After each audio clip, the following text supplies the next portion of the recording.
M7 빅테크주들이 줄줄이 신고가를 경신했습니다. 미국 주요 지수 신규 편입 및 편출 종목에 관심이 쏠립니다. 트럼프 당선인이 파월 연준 의장을 해임시키지 않겠다고 밝혔습니다. 출근길 뉴스프레소입니다. 뉴욕 증시에서 S&P 500과 나스닥 지수가 소폭 오르며 다시 사상 최고치를 경신했습니다. 예상보다 양호한 11월 고용지표가 발표됐고 시장은 이를 호재로 받아들였습니다. 테슬라가 FSD 업그레이드 호재로 사흘째 강세를 이어갑니다. 금요일장 5.3% 뛰어오른 $389에 마감했는데요. 이는 2년 11개월 만에 최고치입니다. 테슬라의 역대 최고가는 2021년 11월 기록한 $409.97. 이날 장 마감 후 시간외 거래에서는 $390도 넘기며 역대 최고가에 근접해가고 있습니다.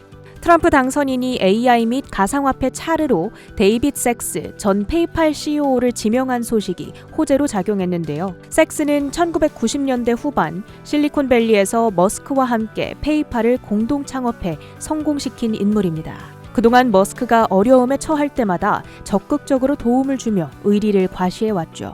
이와 함께 전날 나온 뱅크 오브 아메리카의 낙관적인 보고서 및 목표가 상향 소식도 상승 재료로 작용했습니다.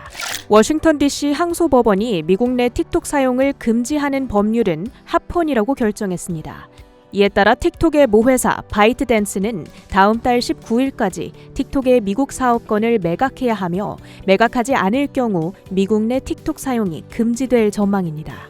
틱톡 측의 재항고가 예상되는 만큼 최종 결정은 연방 대법원에서 이뤄질 가능성이 크기는 하지만 틱톡 퇴출에 따른 반사이익을 받는 소셜미디어 기업들의 주가는 올랐습니다. 메타가 2.4% 급등하며 사상 최고치를 재차 경신한 한편 알파벳과 스냅 역시 1.2%, 2.2% 올랐습니다. 엔비디아는 EU 반독점 당국의 조사를 받고 있다는 소식에 내렸습니다. 엔비디아의 불공정 판매 가능성과 번들링, 즉 GPU와 네트워킹 장비를 번들로 묶어 파는 데에 관여하는지 여부를 조사받고 있는데요. 더불어 엔비디아 대항마 브로드컴이 생성형 AI 수요 증가에 맞춰 맞춤형 칩 속도를 높이기 위한 새로운 기술을 공개했습니다. 경쟁 심화 부담감에 엔비디아는 1.8% 밀린 반면 브로드컴은 신기술 공개 효과와 이번 주 목요일 실적 발표를 앞둔 기대감에 5.3% 급등했습니다. 올해 들어 344% 넘게 폭등한 AI 소프트웨어 주식 팔란티오가 금요일장 6.2% 추가 급등했습니다. 두 가지 호재에 반응했는데요. 첫째로는 방산업체인 아두릴 인더스트리와 파트너십을 체결, 컨소시엄을 출범한다는 소식입니다. 양사는 궁극적으로 AI를 통해 미국의 군사 및 국가 안보 역량을 강화하는 것을 목표로 두고 있습니다. 두 번째로는 나스닥 100 지수 편입 기대감인데요. 이번 주 13일 연례 재조정을 앞둔 가운데 유력한 편입 후보로 팔란티어가 지목되고 있습니다. 오라클과 어도비는 이번 주 월요일과 수요일 실적 발표를 앞두고 매수세가 유입되자 3% 가까이 급등했습니다. 트럼프 당선인의 가상화폐 차르 지명 소식 이후 비트코인 가격이 오르자 코인베이스와 갤럭시 디지털, 클린스파크 등의 관련주들이 7에서 8%대 올랐습니다.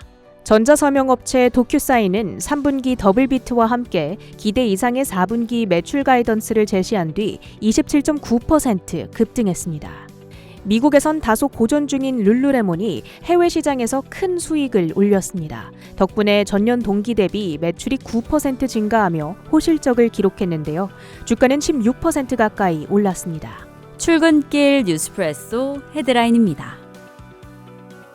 미국 11월 비농업 고용지표에서 신규 일자리가 22만 7천 개 증가하며 예상치를 웃돌았습니다. 이러한 고용 증가는 소비자 지출 확대에 대한 기대감도 높이고 노동시장 회복에 대한 기대감도 더했습니다. 하지만 실업률은 4.2%로 전월 대비 소폭 상승, 그리고 최근 3개월간 이 고용지표 증가세가 다소 둔화되었다는 점에서 지금 시장은 뜨겁지도 차갑지도 않은 골디락스 상태다라는 평가가 내려졌습니다.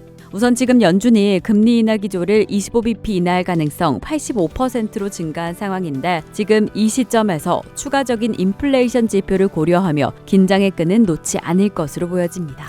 미국 정부가 마이크로소프트와 아랍에미레이트 국영기업 간의 협력에 따라 첨단 인공지능 칩의 UAE 수출을 최종 승인했습니다. 이는 국가안보 우려로 수출이 연기되었던 상황 속에서 중동과의 기술 협력을 재개한 것으로 인공지능 기술 발전을 위한 중요한 파트너십으로 평가받고 있습니다. 지난 4월 마이크로소프트는 UAE 국영기업인 G42와 15억 달러 규모의 협력 관계를 발표하며 아부다비의 AI 연구소 설립 그리고 AI 최적화 데이터 센터 건설을 계획한 바 있는데요. 하지만 얼마 지나지 않아 이 G42 중국으로의 기술 유출 가능성이 제기되면서 수출이 보류된 바가 있었습니다. 하지만 이번 협약에서 G42 측에서 중국 화웨이의 장비를 제거하고 중국 기업과의 투자를 철회했으며 이 해당 시설에 제재 대상국 및 기업의 접근을 제한하는 조건이 포함되며 이 협약이 체결된 것으로 보여집니다. 이번 사례를 통해서 다른 국가들에도 이 미국과의 협력을 위한 전략적인 선택을 요구할 가능성이 시사되고 있고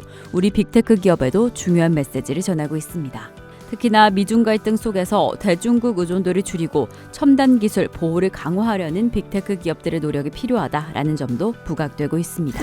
이어서 상품 시장입니다. WTI는 4거래일째 하락하고 있습니다. 그리고 이더리움은 4,000달러를 돌파한 상황 속에서 비트코인과 리플은 횡보세를 보이고 있고요. 이를 두고 대부분의 시장은 이미 기대감을 반영했다라는 해석도 나오고 있습니다. 또한 맥쿼리와 뱅크 오브 아메리카 측에서 내년 초 금값 3,000달러 돌파할 것이다 라는 전망이 나오고 있고요. 또 오늘 시장 안에서 주목할 점은 원달러 환율이 될 것 같습니다. 이 국내 정세의 불안감 속에서 환율 급등 전망이 있는 만큼 우리 시장 내의 흐름 체크해 보도록 하겠습니다. 이번 주 미국 증시의 중요한 일정들 체크해 보겠습니다. 이번 주는 인플레이션 지표를 통해서 다음 주 FOMC 금리 인하 기조를 잡아 나갈 텐데요. 이 중요한 물가 지표인 11월 소비자 물가지수 는 수요일에, 목요일에는 생산자 물가지수가 공개가 됩니다. 이와 함께 신규 실업상 청구 건수도 체크해 보셔야 될 것 같고요. 지금 경제 상황, 인플레이션이 탄탄하다라고 한다면 시장 금리 조정의 힌트가 될 것으로 보여집니다. 또한 오라클, 어도비, 브로드컴의 실적을 통해서 AI 반도체 시장의 투심의 향방도 체크해 보겠습니다. 이상으로 뉴스프레소 전해드렸습니다.